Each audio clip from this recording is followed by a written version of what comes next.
Today on All Cylinders, we talk essence of the LS swap. We talk LS Fest, shades of the past, rod run, and other greats. And we also talk about street outlaws getting back to the roots in street cars. Yeah! Oh, God, come on, God dang it. Yeah, now we are on All Cylinders. So cringe! Bolts and nuts. Gaskets, horsepower stuff. Got the valves. Got the pistons. Me and Ricky speaking. We all listening.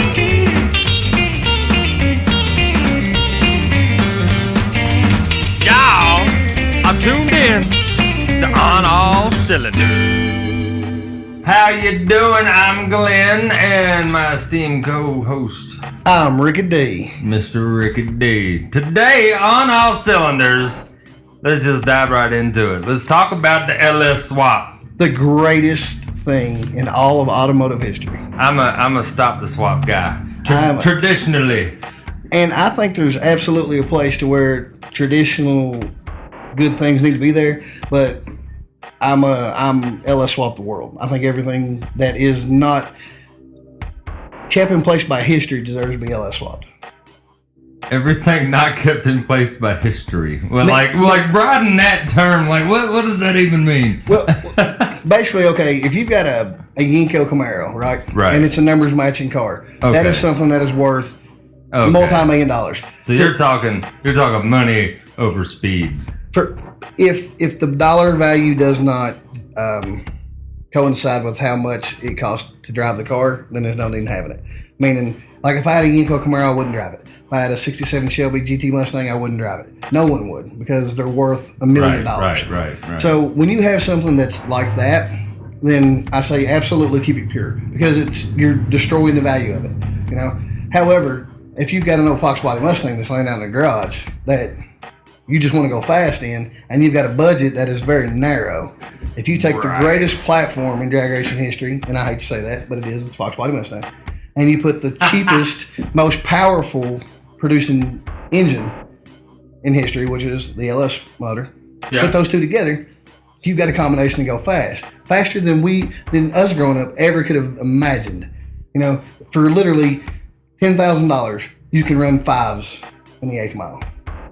But for 10 grand, shit, I mean, you can,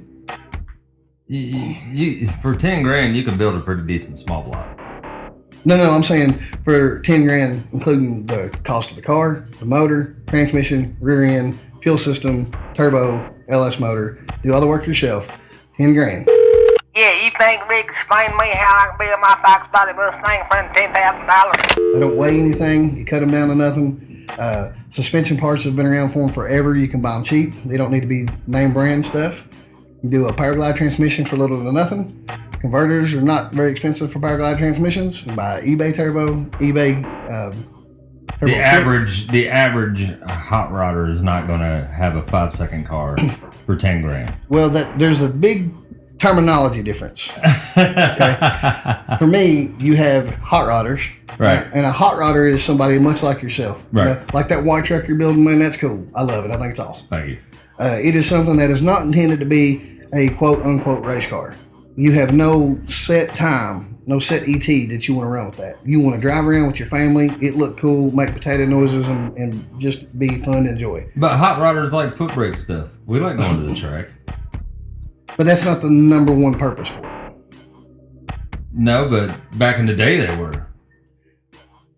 I mean, it's like you said, everything's set in history. I mean, traditionally, it's technology. I get it, but what kills the LS for me is that everybody's doing it.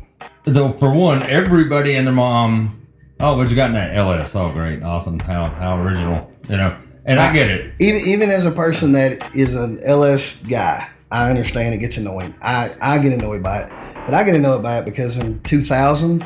I had a bad LS car when they were brand new. Right. So and then there's so much myth about LS swaps, about what they cost. You know, you get online, they'll say that you can do it for $3,000. And I'm like, no, you can't. No, you can't. So I understand the reason why people would be irritated by it. The same way when I was growing up, I was sick to death of hearing Fox body Mustangs were the baddest things ever. You know, I outrun a bunch of them. Right. As a hot rod guy, I hate seeing classic steel with a bunch of freaking computers and wires all over it. So how about... That's what kills it for me, is all the electronic crap. Like, my ECM won't talk to the TCM, and then this isn't talking to this, and I gotta sit here with my freaking laptop at the racetrack for 45 minutes wondering why my car won't start. And again, this is why I feel the LS swap is so great, is that you don't need that. Right. You know, you can put a carburetor on an LS motor and go and have dead nuts reliability. But then you got to buy an MSD kit because the distributor and all that crap after you change it all over is another whole situation you got to deal with. True, but if you're going to run a small block Chevy or small block Ford, you're going to have an MSD box anyway because you're going to want to run it at its peak power. Right. You're going to have an MSD box to set hardening time. And you're going to have to buy a good distributor for either one of them anyway. In the beginning, the F-body pan, which is the most commonly used pan for swaps, was notorious for starving the front main bearings if you were going super fast. But I mean, you were talking about cars that run 9s, right? You know, to start before you even get into that. So I mean, and that's as simple as welding an oil baffle or buying a drop-in oil baffle, right? Which you're going to need with a small block Chevy anyway. People are like, oh, this is the end all. Like, all I got to do is go to a junkyard and find a Silverado with a LS. Which, if you've got as many friends as I've got, then yeah, that's possible. But if you're an average car guy that's what I'm saying, and you don't know where to get nothing, then, you know, it's not that easy. It's not as easy as... There's definitely a place for keeping a small block Chevy around. Right. It was the #1 motor since it came out. You know, the small block Ford are great motors. They're great for their intended purposes. And that's where I'm at with it. You know, if you've got a really cool old vehicle and that's what you like, then I think that's awesome. However, for me personally, I like the LS swap stuff because it's more common for me. It's more commonplace. I've built a bunch of small block Chevys. You've seen my '67 Camaro. I could have LS swapped it. Yeah. I could have LS swapped it cheaper than what I built my 468 for, and it would have been a better car. But I wanted to build a 468 big block, put in it, and it was cool. However, I will tell you this: it ruined the car. It ruined the car. Why is that? Because I built a bunch of motor, and I had very little car. Right. I mean, it was awful. I let my buddy drive it, who had been, you know, fives a bunch in the 8th mile, and hit the gas on it going down the interstate, and then twist up like a dish rag. Saying that's another thing that I don't get with the LS guys is you're not getting the rotational force. Oh, they don't make any torque. Of that torque. Yeah. That's another thing is you might have the top end, you know, on a long track. But what's your 60 footers look like? As far as bottom end torque, you know, gear ratio is your friend. When you got something that'll twist, right. When you got something that'll go 7,000 RPMs, you can run a pretty low gear. That's the Coyote guys. The Coyote. That's by the way, that will be the next swap. That is absolutely a whole nother motor. It's a whole nother motor, man. I'm telling you, it is absolutely absurd. I'm a diehard Chevy guy. I prefer to own GM. I want nothing else. And I hate myself for how much I love the Coyote motor. It is bad. What about the Ford 7.3 gas engine that's coming out? They said that engine is going to fit right into the Mustang. Yep. They said it'd be a straight swap, 7.3 liters of American frickin' badass. And I believe it's actually a pushrod motor again, isn't it? Yeah. They went back to push. Yes. That's how you know that it will be good for trucks. Nobody's going to be swapping them nobody's going to swap a Coyote motor for it. Right. Coyote motor removes too much air. The 7.3 has an intended purpose. It's basically going to be kind of like the 6.0 is the bridge for somebody that wants a heavy duty truck but can't afford a diesel. Right. That's what the 7.3 is going to be for Ford. Think so. Yeah. And the LS swap thing, if somebody's like, oh, I want 6.0, I want 6.0, I want 6.0, automatically understand that they've just been reading the internet. Right. I'm telling you right now, man, my 08 Sierra out there has got a 530 in it. Yeah. And it pulls better and stronger than my 6.0 truck did. See, my 6.0 LS truck. And I won't even lie, before I bought my F350, which is an awesome truck, by the way. Thank you. Before I bought that truck, I was looking at a Silverado that had the Colorado Customs package on it and all this shit. And it had a 5.3 and like 37-inch tires. And I was thinking, man, the stock 5.3. Like, there's no way that's going to handle it. There's no way that is, that's stepping down. You would think so. Back in the day, it would have been a 5.7, Chevy Vortec 350. Right. I would have had no problem with it. Right. Rock on. Chevy's always done this. There's a bunch. There's a 5.3, and then there's a LM3, and then there's a L98, and there's a bunch of different motors. You can literally find the right 5.3, stick it down in your car, get a good can for it, know somebody that knows how to tune, and go super, super fast for very little money. And I mean super fast. Traditional LS Chevrolet guys yourself, what do you think about the Demon engine? What do you think about 840, 860 horsepower in a production car? I think it's awesome. I think it's the best thing ever. I love it. We are literally living in the greatest time of cars ever. I'm telling you, other than everything looking like a spaceship, which I hate. I cannot stand all these straight lines on cars. I want to see the round look come back. And it is. I mean, have you seen the concept for the Bronco? I mean, it's bad. I've seen a lot of concepts for them. I haven't seen any one like this is what it's going to be. I mean, I don't want it to look like what Chevy did to the Blazer. No, they absolutely destroyed that. I don't want it to look like a Jeep Grand Cherokee. Right. Dodge hit the nail on the head with the two-door. Was it the Challenger? I think is what it is. Made it better. And they didn't, like what Mustang did and what Chevy did. They started out the same kind of idea, and then they petered away from it. And there's a reason why the Dodges right now are selling for as much as they are. They are selling like you can't look at a street corner and not see a Challenger. And I'm perfectly okay with that because they're a good looking car. You can put them up next to each other, the classic and the new, and it's like damn, it's like one shit the other one out. Yeah, it's you look at it and you think damn, that's brand new, but it's still old. Like it still has that beautiful body line, the coupe. Sweep. I mean, it looks like a classic car. 100% agree. 100% agree. Love it. I like the 2010 Camaros. They are not as on point as the Dodge did, but they still have a lot of the essence that says, okay, I know where you got your heritage from. It looks like they took the late 60s models and the 68, 69 and put it with like an 85, 87 era.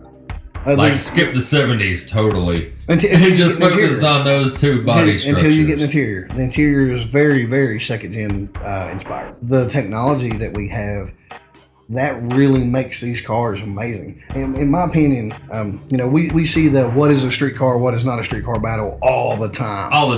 And I will fight people tooth and nail to this. 300 horsepower 6-cylinders now.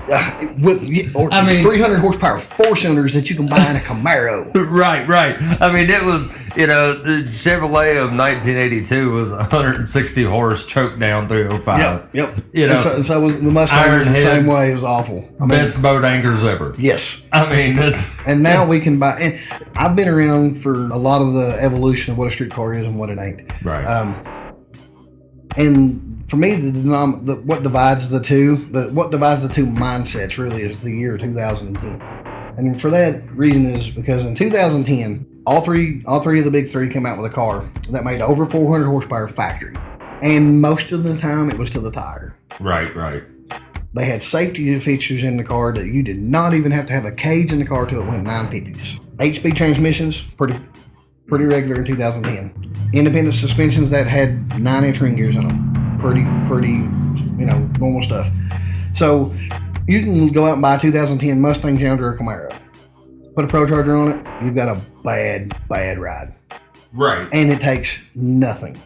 Literally, like you can go to a place in Ohio and for $37,000 buy you a brand new Mustang with warranty that's got a Roush blower on it. That's not a Roush car that makes 740 horsepower for $37,000 with a warranty on it. That cannot compete. What a time to be alive. Exactly. However, the age group in early 20s to early 30s, they're the ones buying those cars.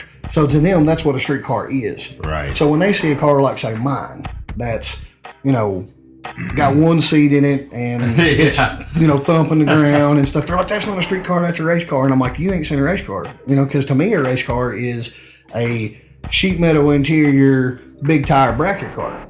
So it's just a different mindset of what's available to that person at the time. And that's what makes it such a fun debate. But when you break it down to the science of it, that's really what it is. Right. You know, your 20-year-old kid that gets an SS Camaro has got something that's faster than, or as fast as my big bad LS1 big can car. Right. Because it's got an LS3 in it with 6.3 liters and heads that flow like astronomical big block heads do. Right. Or if you go buy a 5-liter Mustang right now, it's the baddest thing you can buy. There's absolutely no better buy, and I hate saying that. They go faster, they stop faster, they're lighter, they cost less money, they hold their value. They're great. Hell, anybody can with the balls can put a race car on the street. Absolutely. Which makes it what? My thing is ticketable. That's what separates a street car from a race car to me. Some said that when you modify them to just go straight, which is a great argument. Again, it breaks it down to the definition of what type of race are you doing? What type of race you doing? Are you a touring cross country race? Or you a drag car? At the end of the day, it's all applicable. It's all whatever you want to apply yourself to. But you know the number one definition of a race car versus a street car, right? What's that? The guy who lost. Well, you got a race car. that's what it is. My thing with the street car is, can you tag it? Yep. Does it have a title? Yep. Is it insured? Yep.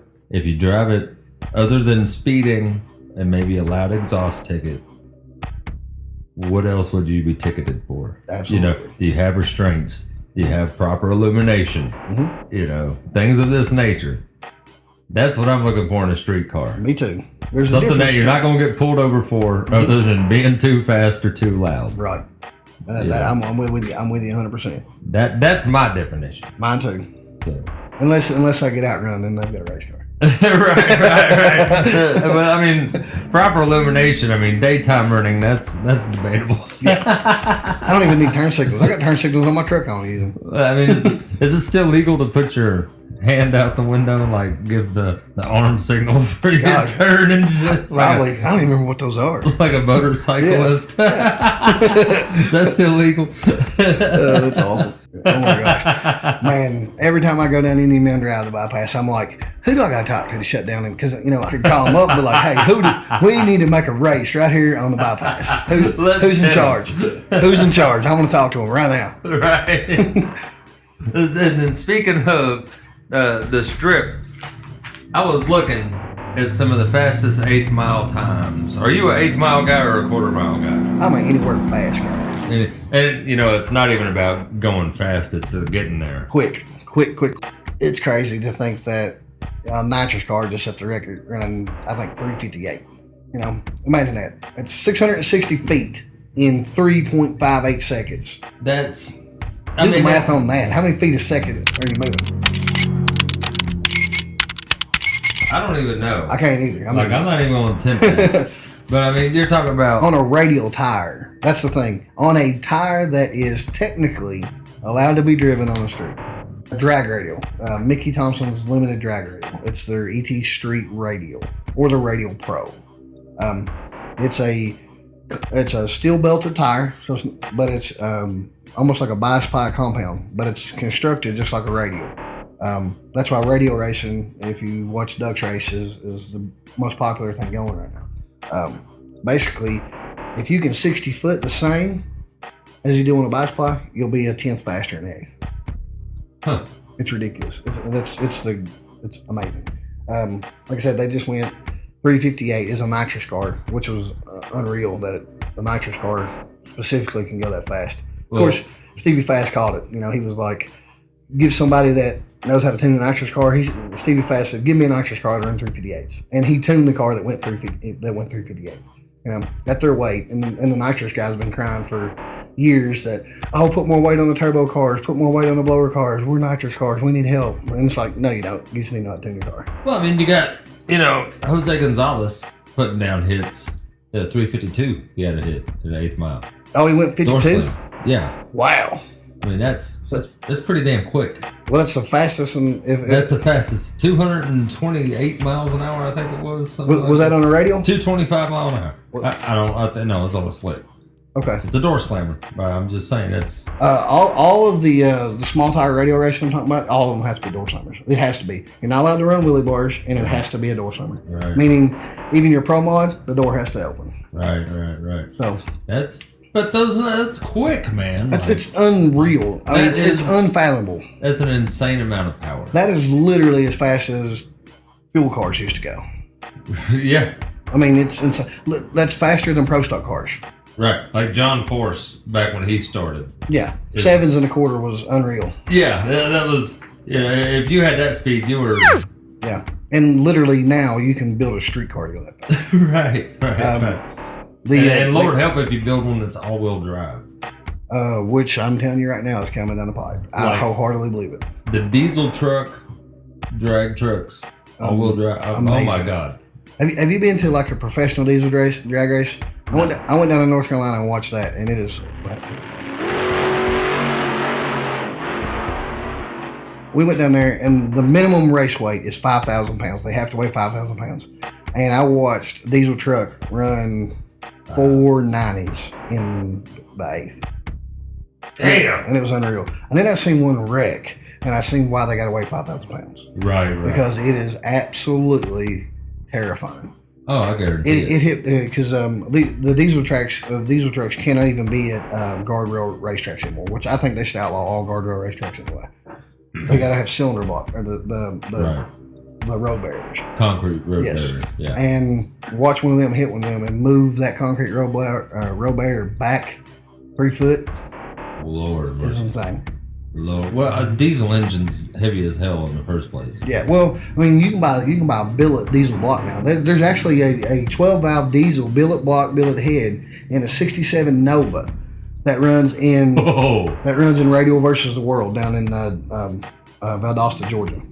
That's the No Mercy and the Lights Out races. That's the radio racing that I do. Like that's not that I do. I can't afford that. But that's the kind of racing that I like.